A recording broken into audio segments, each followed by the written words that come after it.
Good evening and welcome to the show. I am so glad to have you back with us. I have two exciting guests this evening. My first guest is going to be Chief Scott Lewis. Everybody knows who that is.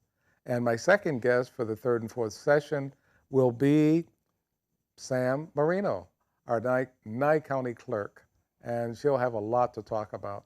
So definitely want you to stay around, tune in for that. But first, let's get into exactly why we're here today. We're here because there's so many things going on in our community. But who's handling these things? What are they doing and how are they doing it? Chief Scott Lewis can answer probably all of those questions. We won't ask him all of them. We'll just ask him most of them. But everybody knows he wears the several hats. I'm going to say first as fire chief. We know he wears that hat. And then as the NYE County Director of Emergency Management. That's a mouthful. What does that entail? So we'll get into that as well. But first I want to say, welcome, Chief. I'm glad to have you on the show this evening. Good evening, Dr. Waters. Thank you very much. It's a pleasure to be here again. Well, again, we have so many things we want to talk about.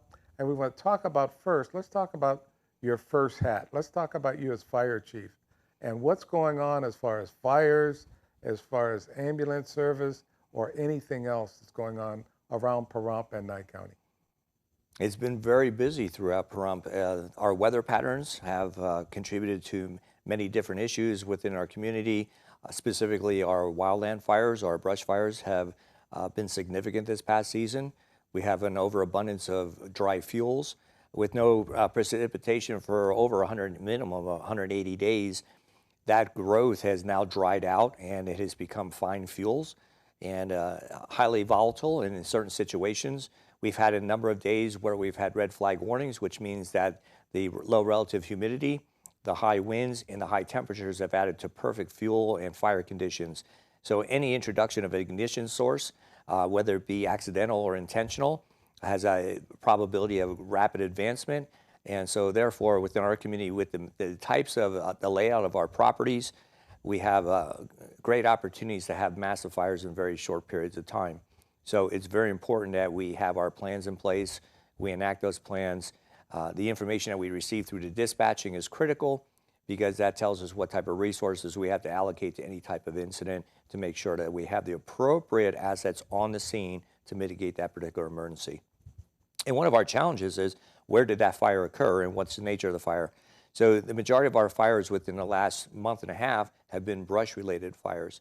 And so depending where that fire occurs depends on what resources we have to bring. As I mentioned, in the non-hydrant areas of our valley, we have to bring the additional water with us because of the distances to closely established hydrants, things like that. So more often than not, you'll see our brush, engine assignment, and then you'll have all of our water tenders also assigned. The type of fires that we've been experiencing have been labor intensive. However, we've been able to manage them very easily. In some cases, we have some of our federal partners and some of our local mutual aid companies that will also be dispatched with us, giving us those resources in shorter time periods and allowing us to do more things with less people. Well, Chief, while you're saying that, let's look at the burn moratorium. Is there a burn moratorium? Are people allowed to burn things at this time? That's a great question. The burn moratorium has been in place now since March, and that coincided with COVID. When we started experiencing the higher temperatures and the respiratory aspects that were associated with COVID, it was decided that the best public safety thing that we could do was to eliminate the unauthorized or controlled burns within the valley, making them unauthorized. So by doing so, it eliminated that pollution in the air. It also gave us the ability to focus on other core missions and not have to worry about going out and investigating or suppressing these unauthorized controlled burns. Unfortunately, our citizens haven't always abided by those rules and still have contributed to other losses within the community. Several structures have been lost, numerous personal property destroyed, and it's really disturbing to have to tell you this evening that we actually have had what I believe to be the first fatal fire from an unauthorized controlled burn, and that's occurred now within the last week. An individual who is conducting such a burn introduced gasoline into the environment. the ignition source ignited the vapors from the gasoline and caused serious injuries, and that person subsequently passed away at a Las Vegas trauma center. Those are the things that we can do to prevent that by just following the rules. The burn moratorium is not to be an impediment to people clearing their properties, but it clearly is meant to minimize the risks associated with what we're experiencing weather-wise and other attributing factors, whether it be COVID, resource management, or things along those lines. You know, I'm sure there are a lot of people out there, they have a lot of questions for you. And I know they can always call you and find out, well, Chief, I know you said this during the TV show, but what about this or what about that? So we're saying over and over, be sure to call Chief Lewis and let him know these are some of your concerns, some of your questions, and always feel free to do that. We wanted to talk about the fires. We wanted to talk about the business with the ambulance and so on, and Chief is covering those things. But as soon as we're finished with this part of the discussion, we want to get into what's on everybody's mind, and that's COVID-19. But Chief, what else as far as fires or ambulance service or anything else should we cover during this period? One of the things that we've been experiencing is an increase in the intentional acts on fire. We've had several community buildings that have been set afire. There is a number of homeless camps that have been set afire behind the Walmart. Those are of great concern because there's a lot of vegetation, there's a lot of exposure structures in those areas, and the likelihood of someone becoming seriously injured is greatly increased. We are focusing, there's been several arrests made through both the Sheriff's Office and the State Fire Marshal's Office in cooperation with Pahrump Valley Fire Rescue. But those types of fires still continue through certain areas of the community. They are all under investigation. We've made great headway in the investigations, and I don't want to get too far into that process, but those things are on our radar, and so our goal and our objective is to make sure that all unnecessary risks that occur within the community are minimized. From the EMS standpoint, COVID has had an interesting turn and twist on our EMS service. You might think that a number of our calls would increase significantly. If actually just the opposite has occurred. We have peak periods, and we have our routine calls, if you will. But the general driving of the EMS service has decreased, both in the 911 side of the house and also the interfacilities. Many people are deciding to minimize their risks and exposure within the community. The unwillingness to go to possibly a hospital or to a doctor's office in fear of possibly contracting COVID. So they've taken the necessary steps to try and minimize their risks and stay at home and not necessarily venture out in those things. So we've seen a decrease in motor vehicle accidents in some cases, our fall victims when they're out within the community. However, we're experiencing more falls now within the household and more medical issues that are occurring from being in the household too long. So it's one of the things we want to remind our audience is to ensure that you check up on the elderly, make sure that you do welfare checks on them, talk to them on a daily basis. You know, with COVID, there's this sense of physical distancing that we're stressing, but we also want to make sure that we don't have social distancing. We can still make those phone calls. We can still go over and make sure that they're safe. So those are the types of things we want to reinforce because it's important for everyone to know that somebody is out there watching over them and somebody cares and to check up on them. In those cases where we can't reach someone, either the Sheriff's Office or the fire department can go out and do welfare checks and make sure everybody's safe. So we take the good and the bad. We have the good where things are not as emotional or not as many of all the problems that we've had, but at the same time, we can call that the good, but the bad is we still have minor things that we need to pay attention to. Yeah, and so when we go starting into the fall now, we're coming into fire prevention season. So we're going to have to rethink our entire approach as to how to get that community message out there, especially to our children. So we won't be going out to the schools unless we can do it in a fashion that allows us to do outside and do with the necessary physical distancing and still get our message across effectively. So we're weighing those options. We'll be working with the schools. It also has adversely impacted our ability to hold the 911 services that we usually have coming up next week. So those types of things we've had to rethink.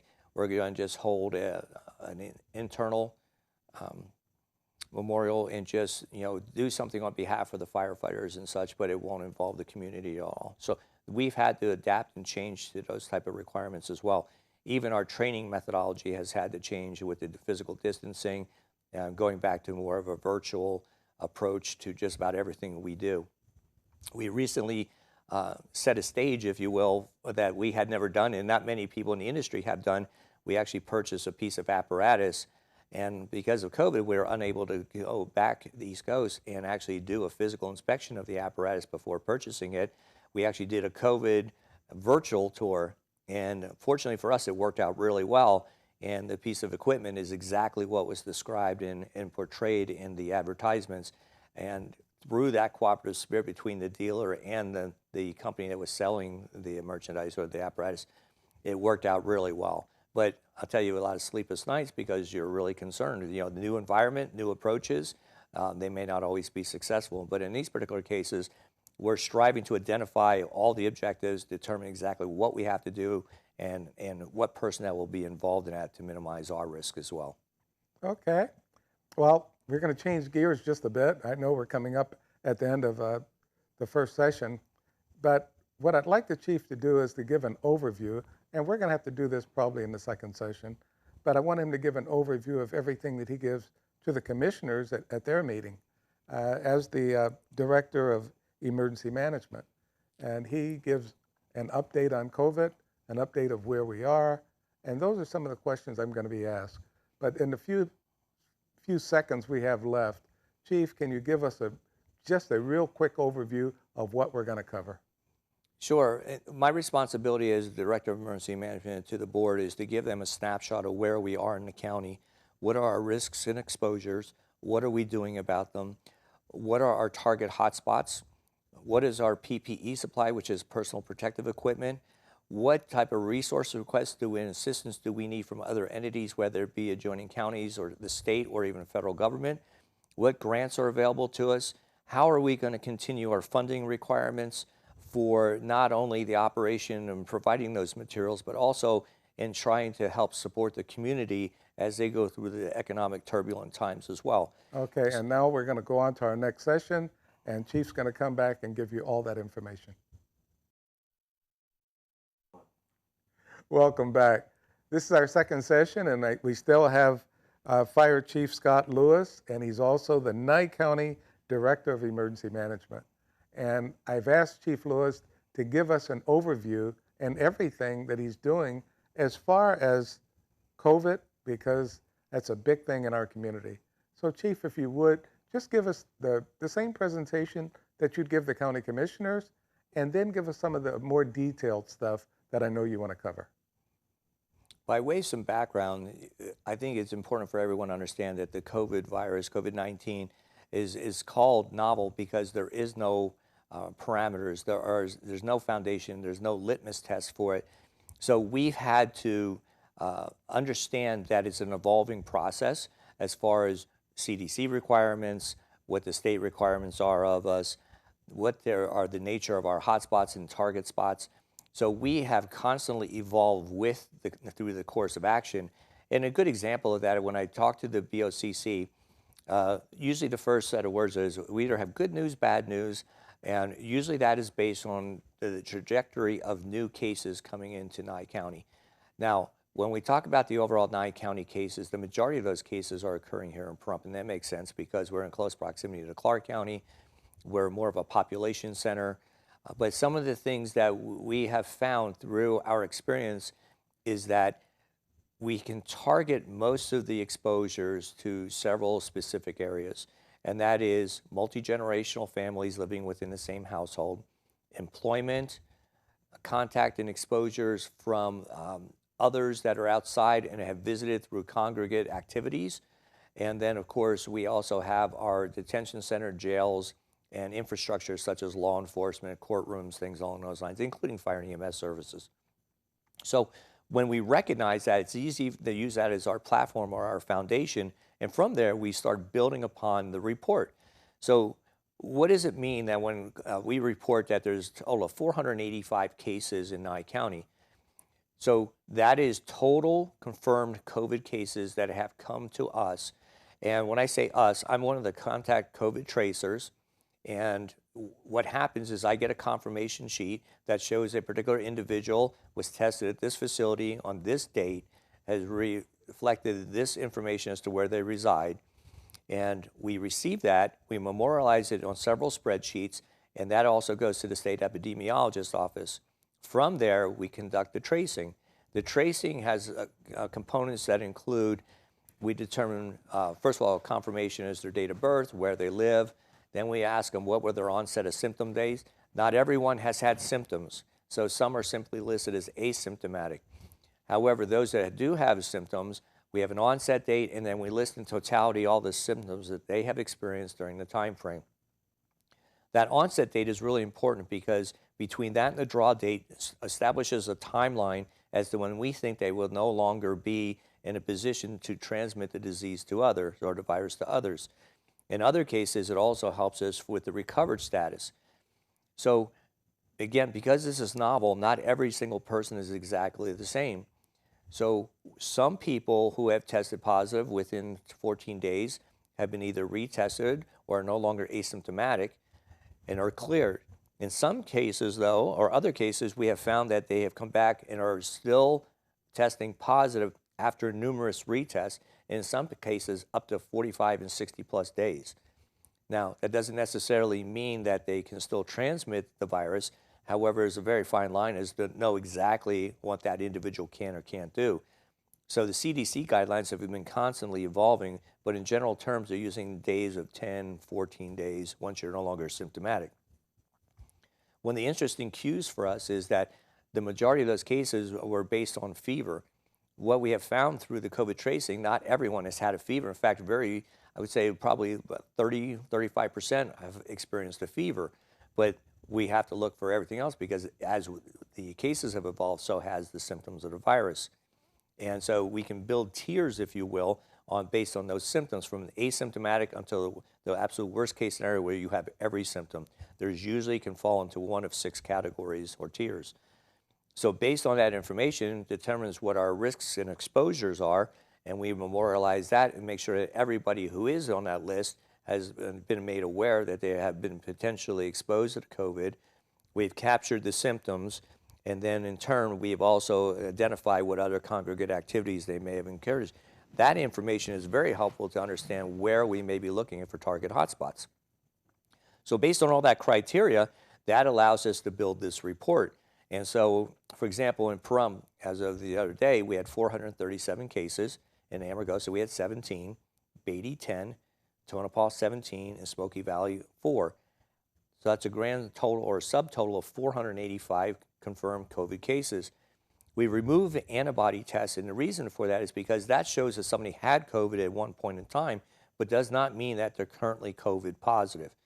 So we subtract, so we have a numerator and a denominator. So we have the numerator showing those numbers. We subtract the antibody tests, and in some cases, people have come here and actually tested in NYE County, but actually reside outside the county or in another state. So once that's identified through the tracing, those people are removed also. It's important to know that the other group, the people that have tested positive several times, are only maintained once. So it doesn't matter how many times that they're retested, that is not additional cases. So then we get a total count, and that for this particular case is 469, and out of those, we've had 14 deaths.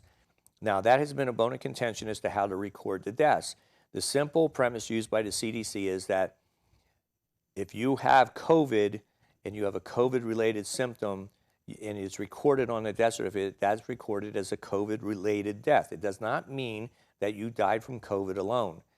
It is simply saying COVID is a contributing factor that they believe has shortened the lifespan of someone or has been a direct correlating issue that has contributed to the timeliness of someone's death.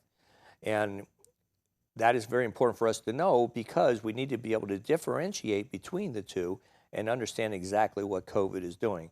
So out of those cases that we just mentioned, then we go to recovered status. And so the board is notified of how many of those current cases, or the total confirmed cases, are now listed in recovered status, with the exception of the deaths, obviously. and as of last week, we're at 410. Now, you may say, why last week? Well, each one of those confirmed or recovered cases is also second reviewed by the state to make sure it's appropriate for us to move them from active status to recovered status. That way it fosters the consistency. The state and the county are in alignment with the numbers, and therefore we're as accurate as possible. Another key component that's covered in the report is our hospitalization. How many COVID patients are in the hospital? What is their staffing levels? What is the capacity of the hospital? And fortunately for us, we've been pretty good. At any given time, there might be 2 patients that have come into the hospital environment, possibly hospitalized for a short period of time, but none of them that in recent times have been on a ventilator, and most of them are released for self-quarantining. So our hospitalization rate has been appropriate. We report that on regular reports to the state as well, and also to the board. Our testing is a very interesting situation. There's multiple different types of tests, and I mentioned one earlier, the AB test, which is the antibody test.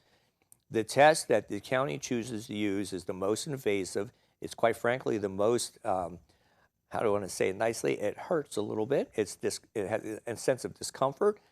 But here's the thing. It's the most accurate test that we're aware of, because where the virus resides is in the area where the deep nasopharyngeal swab is submitted.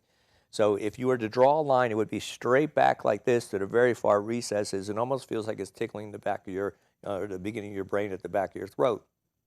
So there's 2 ways to accomplish that, either through the mouth to the back of the throat, as I mentioned, or the deep nasopharyngeal, which goes up through here with a long swab, and they take the cultures in both nostrils, bring it out, and they'll send that out for testing.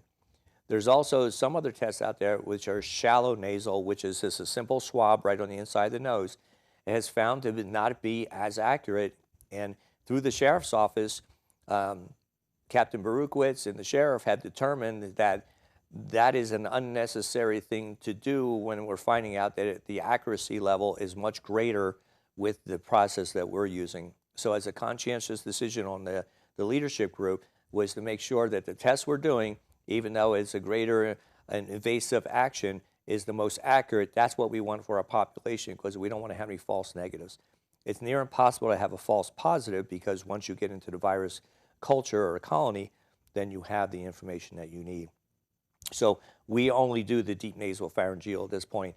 The only way that would ever change if those long swabs and the testing kits are no longer made available to us.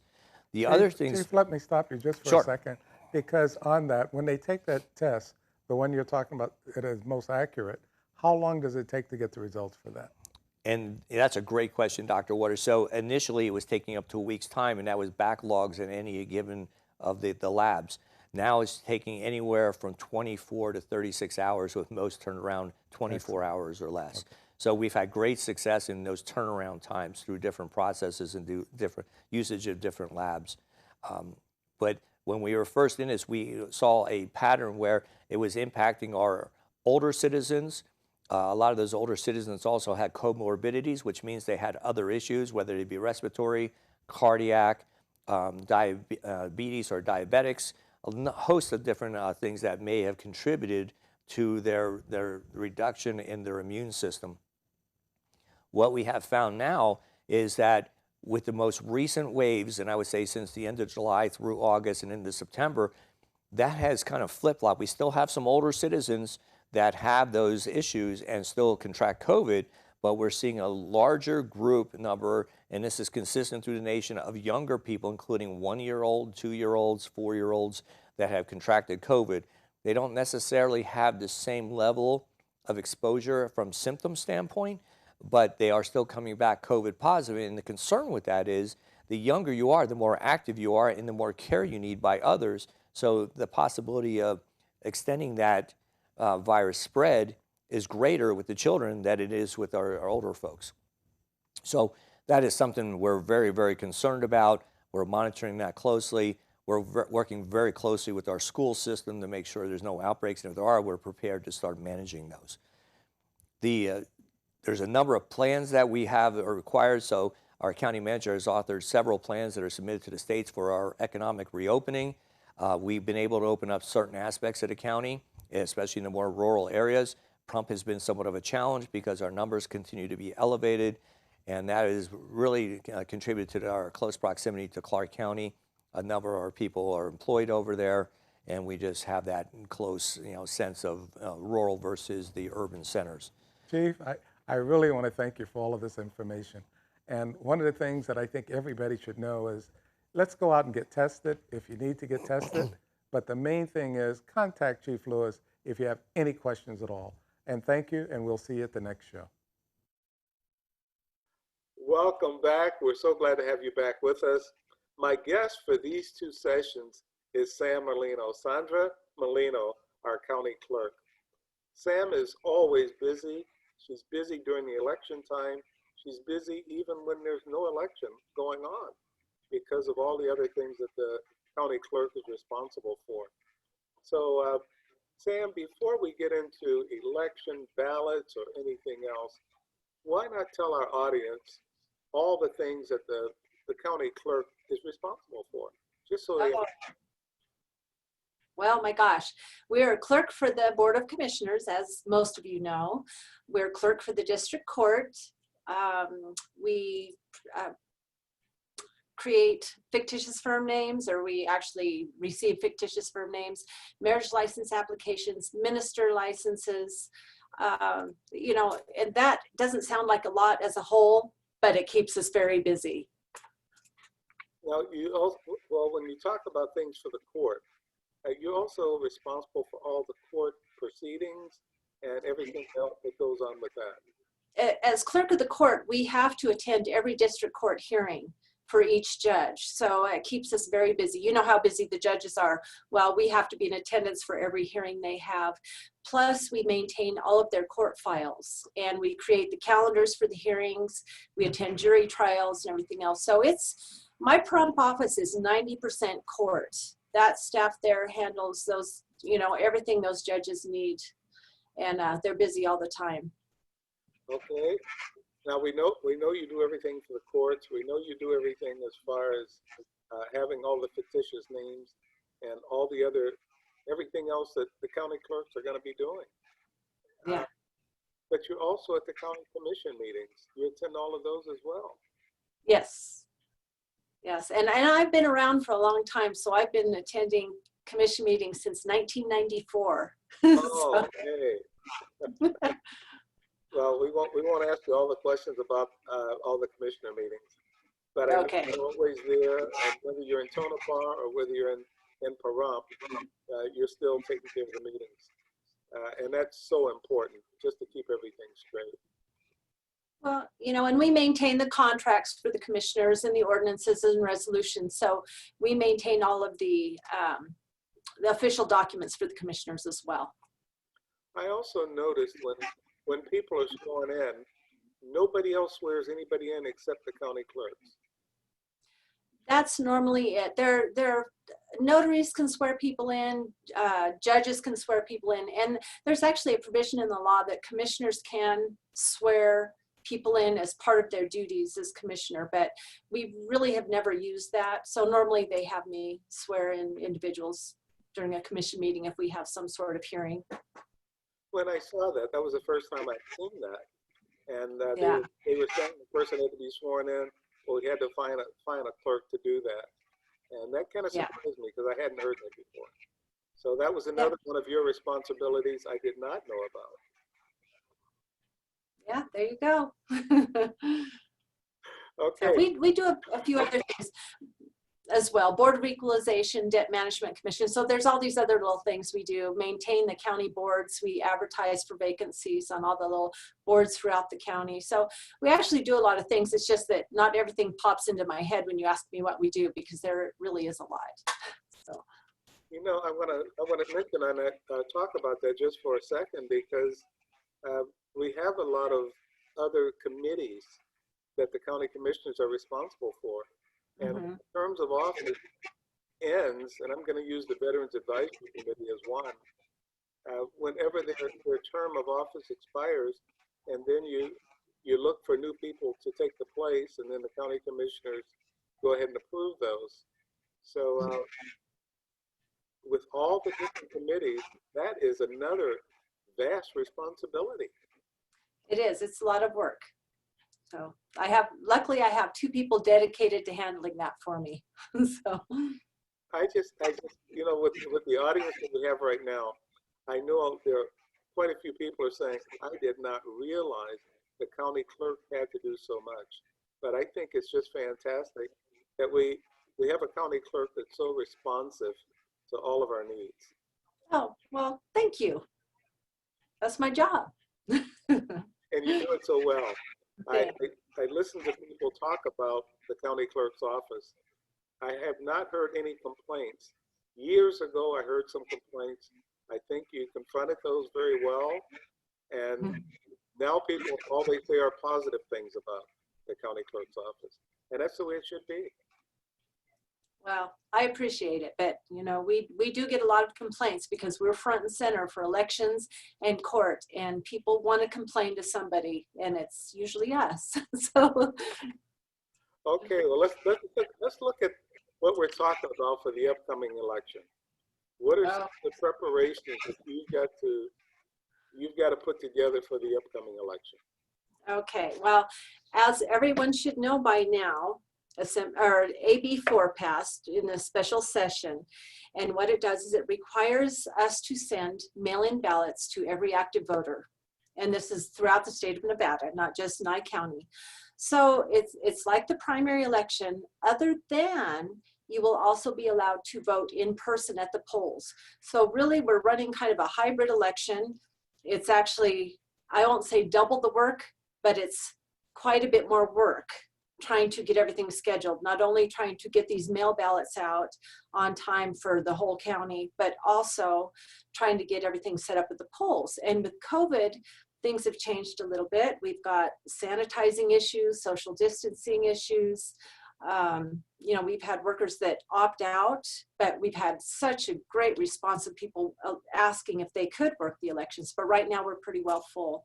So, there are a lot of challenges in this election.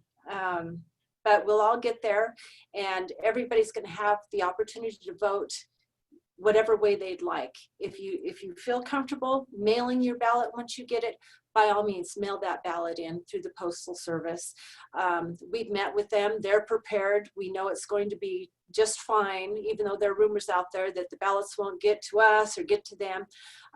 They're prepared. Everybody in the state of Nevada is prepared for this.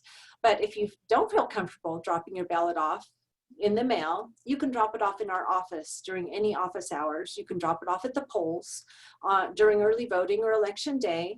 So there are all sorts of options. And like I said, if you don't want to vote that mail ballot, you can come and vote in person. But I just want to warn everybody, if you vote in person, it's going to be a little bit of a wait, because not only do we have to cancel your ballot when you check in, which takes a little bit longer than normal, but we need to sanitize in between. We need 6 feet apart for the voters waiting in line. We have to sanitize in between. So I want everybody to do what's comfortable for them, but just be prepared to wait just a little longer at the polls if you decide to vote that manner.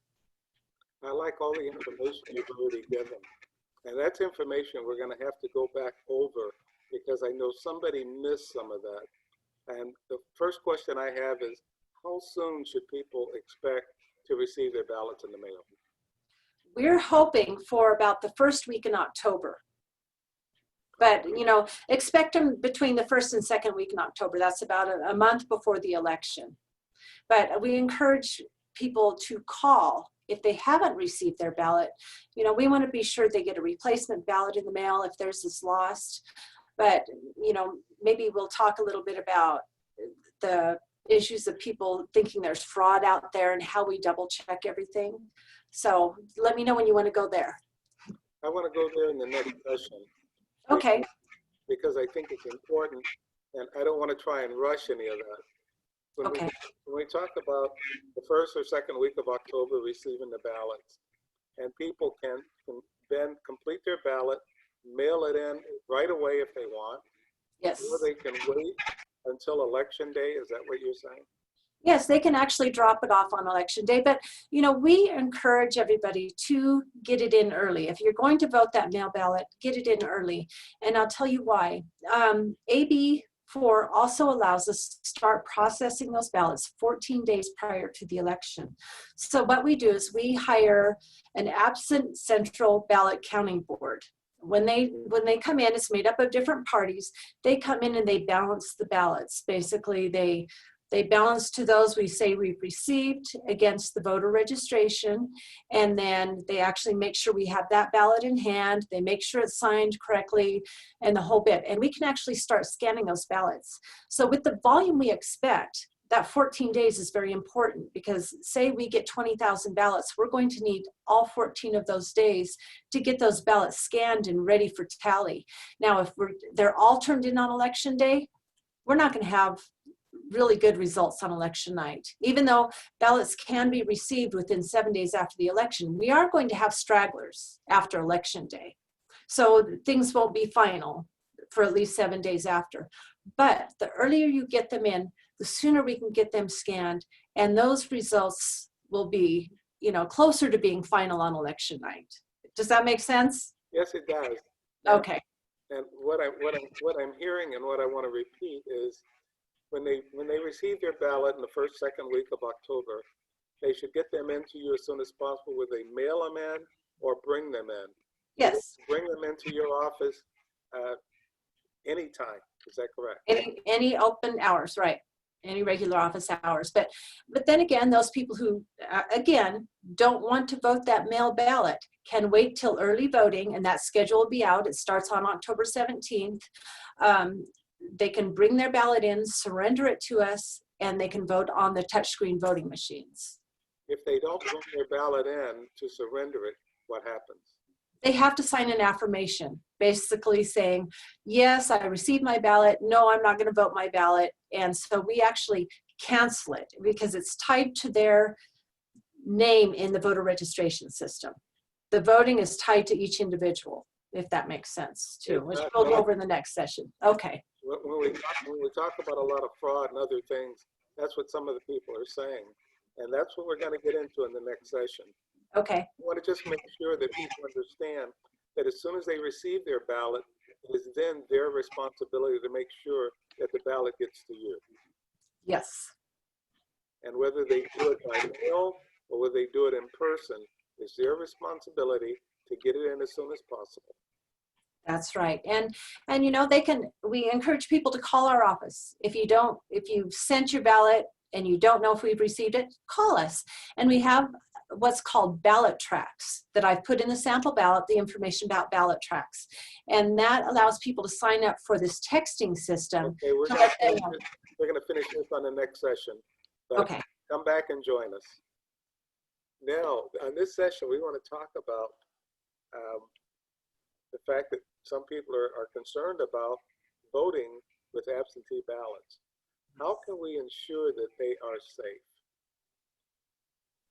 Okay, you ready? So, all right. Well, first of all, as I said before, the Postal Service is totally prepared for these ballots. So don't, the rumors about ballots in buckets at the post office, that's not going to happen. So we had a good turnout in the primary, and our Postal Service did an outstanding job getting those ballots to us. So that's not a worry. Personally, I don't think that's a worry, but I do understand everybody has their issues. They're a little bit worried about the fraud, but I want to explain that the voter record, your voting is tied directly to your voter record. So when that mail ballot is sent out, there's actually a notation in your voter record stating when a mail ballot was sent out and what address it was sent to. So when a ballot comes back voted, it goes back into your voter record saying, we have received a voted ballot from this individual, which prevents them from being able to vote during early voting or on election day, because basically they have already voted. So people may not realize that's attached, but when we receive your mail ballot, if you noticed in the primary, there's a section in the back of the envelope for your signature. So what we do is when we receive that mail ballot back, that's the first thing we look at. We look at your signature and we verify it and compare it to the signature on your voter registration record. If there's a question, we have a second group of people actually look at the signature to see if it's close, you know, because people's signatures do change and we get that. But if it is just completely off, then what we do is we send a signature cure letter to the voter. And basically it says, you know, we received this ballot, the signature didn't match. Can you please verify this was you by not only signing this affidavit, but also by giving us a copy of your ID. And then when we receive that back, then we will actually accept that ballot as a voted ballot. Now, we had a lot of people who didn't sign their ballots at all or their envelopes at all in the primary election. It's basically the same process. We sent them a letter saying, you know, there was no signature on this ballot. So please verify that you did vote this. You know, we need you to sign. We need you to send a copy of your ID. Same thing, then we'll count that ballot. So it is tied to your voter registration. So it doesn't allow one voter to vote multiple times, because once there's a ballot in there that's received, it won't allow us to take 2 or 3 more ballots. That's just the way it is. And those checks and balances have been in place for a long, long time, even during a regular election. That's how we manage voter fraud. If you have voted early and you try to show up on election day, your voter record won't allow it, because it'll say this person already voted early voting. They can't vote again. So we want to be sure everybody understands that those checks and balances are in place. But I also want to let you know that there's something we've done a little different for the general election. People are also nervous about their signature appearing on the back of the envelope for everybody to see and copy and everything else. So what we've done is the envelopes that we're sending out for the general election have a little flap. So before you seal your envelope, there's a line where you sign your name. And then when you seal the envelope, it covers your signature with a little flap. So when we receive your ballot, we actually tear off that flap. So then we can verify your signature. So your signature is not out there for everybody to see. So hopefully that gives everybody a little more comfort level. You know, this is going to be a huge election. We don't want anybody to feel like there's voter fraud going on. And we want to do our best to make sure, you know, there's integrity, honesty, fair election, the whole bit. The clerks do their best. You know, that's our job to make sure that's done. So, but another item that has come up is people are worried that on the address label, the political party has been on there. And a primary— Bring that up. Go ahead. Right, generally on there. It won't be on there for the general election. So anybody who thinks there's a group of people who might grab all those ballots from the same political party and toss them or something, it's not going to happen. The political party is not going to be on the address label. So everybody's going to be treated the same, no matter what your party is. We want those ballots back, so voted. It sounds like you've taken all the precautions, because all the things that I've heard, all the negativity of voting, the voter fraud, the party affiliation, the signature, it sounds like you've covered all of those. You know, I want to also praise our Secretary of State. You know, she's our Chief Elections Officer, and that office has been so helpful to us getting through this COVID process, all the different things we've had to do. And, you know, that's her job to make sure we're doing our job as well. So these precautions are in place, and like I said, they have been in place, but just not on such a large scale. We normally process about 5,000 absentee ballots in a normal election, and so this is a much larger scale, but our process really hasn't changed. The only thing that's really changed is same-day registration. That's still something we're getting used to. You know, the primary was our first trial and error at same-day registration, and we didn't have a lot. In the general, who knows, with automatic voter registration through DMV and everything else, we hope we won't have a lot of same-day registrations, because the same thing, it takes time, you know, it causes longer lines and that type of thing. But I know since DMV has struggled to open, we're not getting as many registrations as we normally do through them. But anyway, I think it'll be a good election, and I encourage everybody to come out and vote, but just be prepared in person for the longer lines. So I do have to ask this question. In all the years that you've been county clerk, voter fraud in the in Nye County. I'll just talk about Nye County. Okay. How has it been? Any problems? No, there was, I've been running elections since 2000. The only issue we've ever had is we had a gentleman once who voted early, then showed up on election day. And even that was when we had the paper rosters. And the worker didn't catch the notation on there that said the voter had voted early. So he voted on election day as well. So we catch it immediately because we also put the voter history into the record. So we caught it because it was on paper when we went to put it in. We caught it, turned it over to the DA, it was investigated, and basically it was just an elderly gentleman who didn't understand. He thought he could go vote, but that is the only instance we have ever had that we have, found reason to investigate or anything else. And it was just, there was no intent there, and it didn't change a race or anything like that. So other than that, we really haven't had any issues. And it's more along the voter registration lines, I think, where people think fraud takes place. And I don't know if you remember a few years ago, my office actually caught some registration fraud. Yes. And that person was, sentenced and everything else. So my staff knows what they're doing, and they know to look for different things. When they see voter registrations that all look the same, like the same person filled them out, they notice those things. So that's about it, really. I think in general, there's not a lot of voter fraud going on here in Nevada. I know in Clark County, there are a couple instances where a woman tried to vote twice. She was sentenced as well.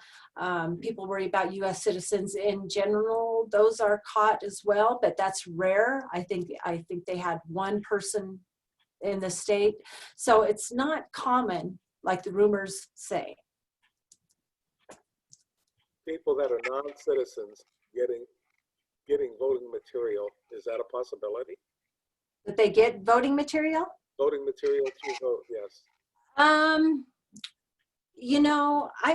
I don't know. It's not easy because what we have in our voter registration system is we have an upload system. So every time somebody registers, they put in their driver's license or their social security number, whatever, date of birth. It uploads to the state every night from every county. Now, once it gets to the state level, it's run through DMV, it's run through vital statistics, it's run through all these different, vital checks, I guess you would say. We get reports every morning basically saying, well, this person isn't a match. They need to show you ID. Or this person, the birth date's wrong, something is wrong. So it's not easy to do because they're checked on a nightly basis and we get a report the next morning. So there's a lot going on that people aren't aware of in the background. And so the rumors continue to come out and say all these other things that are definitely not true. Right.